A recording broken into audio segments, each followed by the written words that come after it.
Brandon here with Slingmods.com, and today we have our TricBeam's LED fog light kit for the Polaris Slingshot.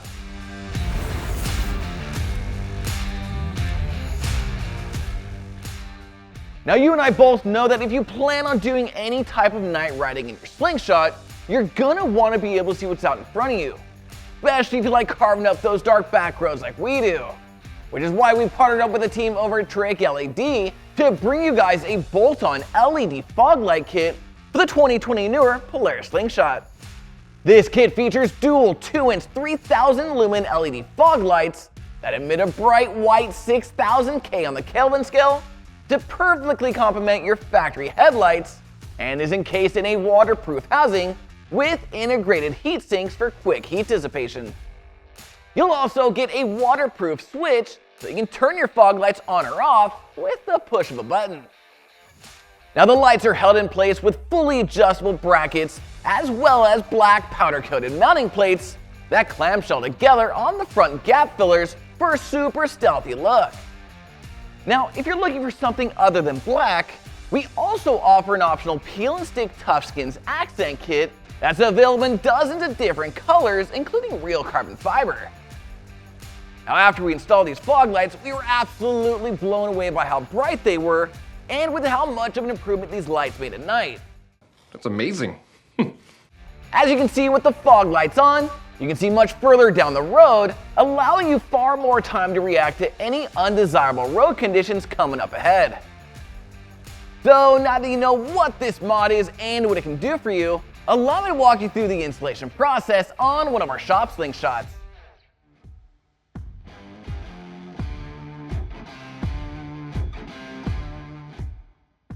Start by assembling your fog light bracket by attaching the L brackets to the 3 legs on the center plate.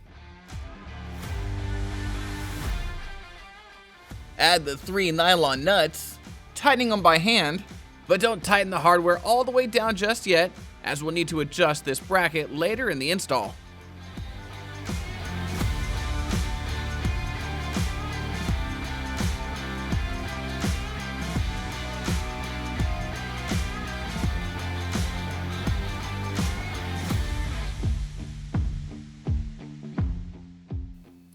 And then do the same thing for the other bracket.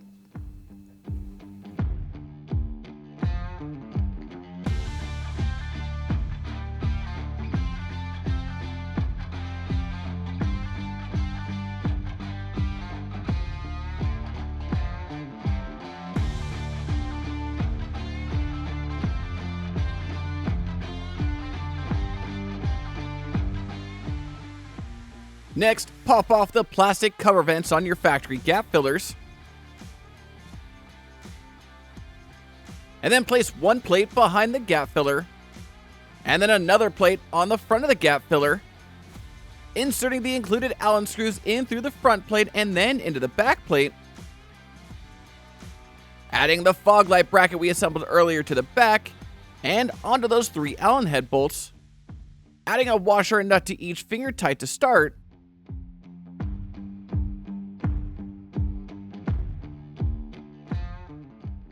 Before going back through and tightening them down the rest of the way, making sure not to over tighten. Now take your fog light and unscrew the heat sink from the back so you can insert the wired end in through the front of the gap filler and then through the center hole on the mounting plate, where you can then reattach the heat sink and tighten it down so that it's nice and snug, making sure not to over tighten. And then repeating that same process for the other side. Now add some dielectric grease to the ends of your 3 extensions and your Y splitter.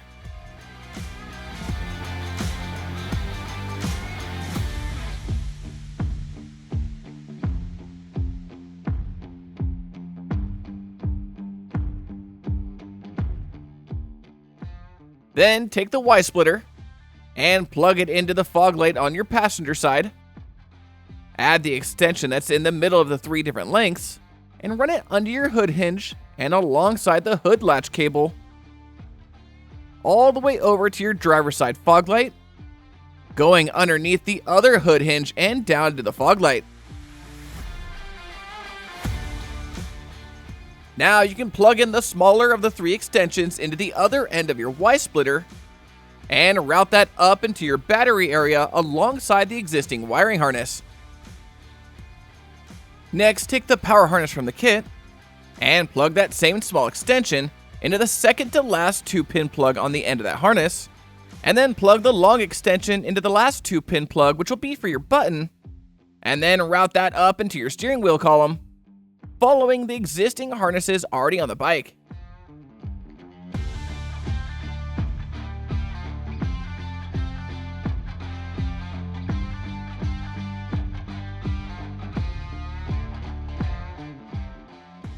Then sit in your regular seating position and find a spot for your button on your steering column that's within arm's reach.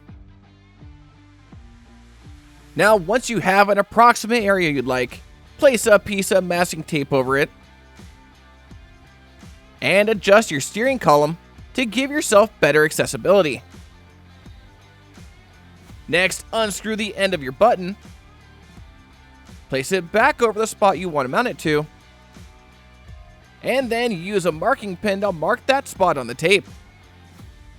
Now, it's imperative that you always check underneath your panel you're mounting to make sure that you have adequate space for your drill bit to enter and that it's free and clear from any components or wiring.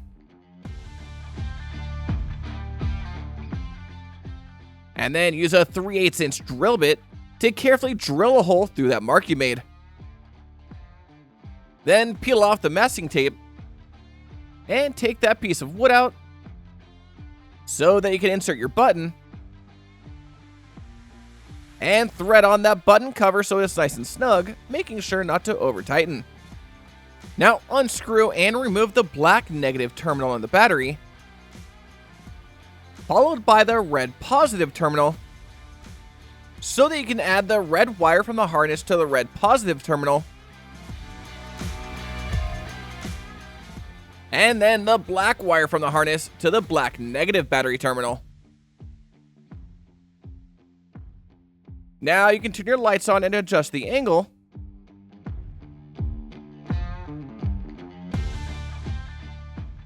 And then once you have them where you want them, tighten them down the rest of the way, making sure not to over tighten.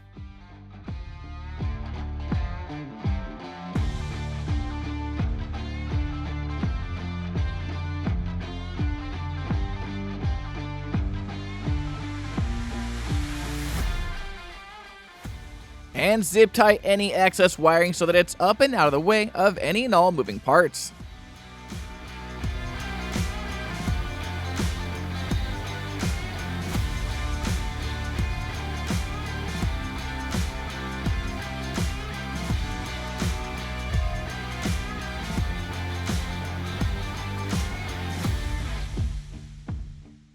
Now, it's also worth mentioning that we hooked this kit up directly to the battery so that the fog lights work with the ignition off or on. But if you'd prefer to have these fog lights only work when the ignition is on, then you'll want to grab power from one of our aftermarket fuse blocks, such as the Neutrino or FC1 shown here. So if lighting up the road ahead with a set of our TricBeam's LED fog lights is on your Slingshots mod list, then be sure to head on over to slingmods.com today or click the link in the description below to grab a kit for your bike. And don't forget to smash that like button, subscribe if you haven't already, and hit that notification bell so I can keep you up to date on everything Slingshot.